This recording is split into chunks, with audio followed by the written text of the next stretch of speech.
What is a spiritual teacher? What's a guru, as they would call it in the East? Well, I can't tell you what they call it in the East, but we can all see that there are special people in the sense that they attract people. They turn people into slaves. They're servants. They force people, they can compel people to accept them as something special, beyond human. They enslave people, they subjugate them, they perhaps are using them for money or, well, of course, for respect and domination. They're using it for perhaps other means, perhaps for other kinds of satisfactions. But the spiritual teacher that Kabbalah requires, in other words, the Kabbalah spiritual teacher has to show himself to the teacher in a genuine way, and even more than genuine. He should show the student what a person who corrects himself, who corrects his ego, what he's going to feel along the way, what kind of disappointments, failures, questions. So he's got to be straight with them. He's got to be honest with the students. He's got to be straightforward and honest. He's got to teach the student to go along the way and go with it without being dependent on the teacher. Okay, so his job is to direct or guide the student towards a goal. Yes. And to be next thing. Okay. Until the student will not stray. No, but there's still a relationship here. One's upper and one's lower, or one's greater and one's lesser. Okay. Yes. But the whole study, the teaching of the teacher is to make the student independent, to walk alone. Okay, so it's like the old analogy: if the pupil doesn't surpass the teacher has failed, kind of idea. Okay. Well, you can put it that way. So, but we're in a situation where, I mean, the teacher is higher than the students, and how do you not get trapped into being taken advantage of or falling prey to a slave master situation? The teacher must, the teacher, with all kinds of means,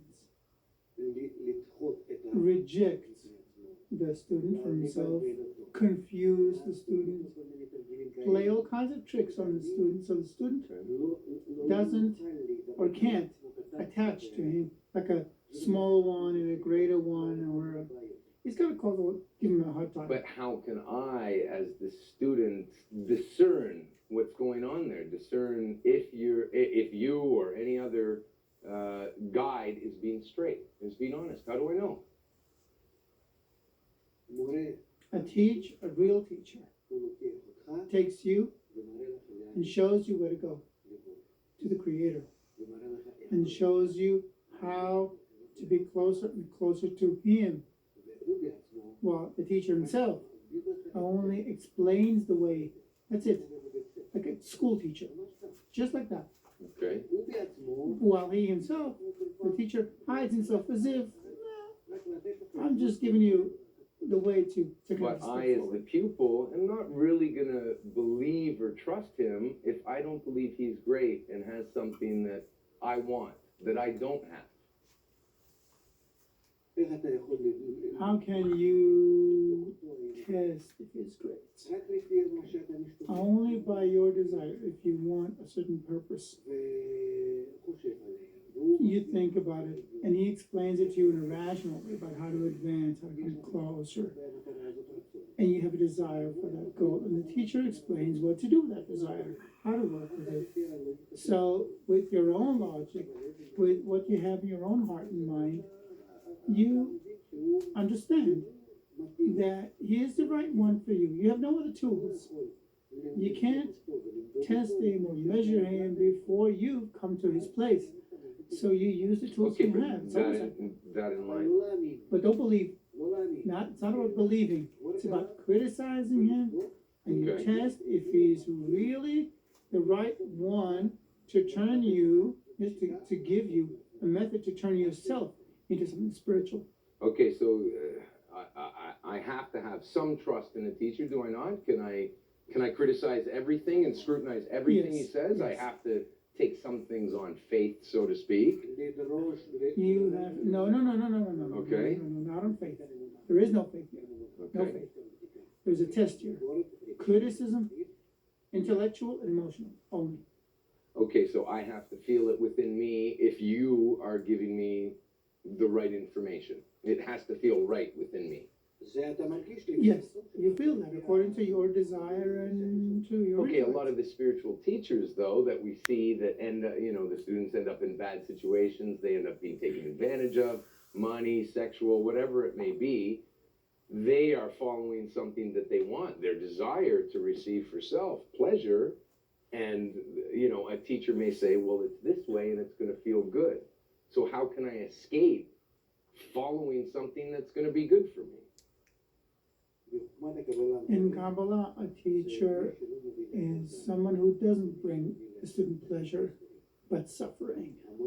The teacher teaches him how to rise above his ego, how to go against the pleasant and good things. And so you're saying that a spiritual guide in Kabbalah makes life worse for the student, in a sense.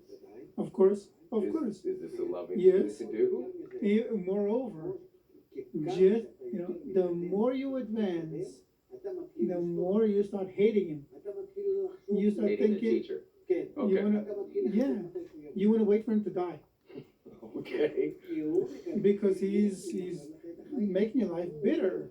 He's telling you you have to get rid of all the good things, the ones you have. I understand. Is this a dynamic that exists in nature, like the individual to the creator? Yes. Yes. What kind of a loving creator is? With the creator, it's the same. We want. If I could kill him, I would. Of course, I want to kill the creator because what he wants of me is to rise above my ego, get rid of all the good things. Instead, I have to give to others, to love others, to think about others. What for? I want to think of me. That's it. Is that a good creator who tells me, think of others? Don't think of yourself? Of course I don't love him.